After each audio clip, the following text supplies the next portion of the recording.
সালাম ফিরার পরে আয়াতুল কুরসি পড়বেন। আয়াতুল কুরসি পড়ে কি পাওয়া যায় বলেন তো?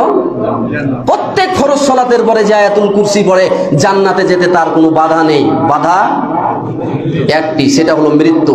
মৃত্যুবরণ করলে লোকটি জান্নাতে যায়। হাদিসে এসেছে মান কারা আয়াতুল কুরসি, যে আয়াতুল কুরসি পড়ে লাম ইয়ামনা মিন দুখুলিল জান্নাতিল মাউত, জান্নাতে যেতে তার আর কিছু বাধা নেই। বাধা একটি, সেটির নাম মৃত্যু। তাহলে পড়ার কথা বলা আছে। এখন আমরা অনেকে কি করি, আয়াতুল কুরসি পড়ি আবার বুকে ফুদি না, বোতাম খুলে বুকে ফুদি।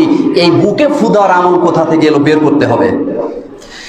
এই বুকে ফুদার আমল কোথা থেকে এলো বের করতে হবে। এটা রসুলের দেওয়া সিস্টেম নয়।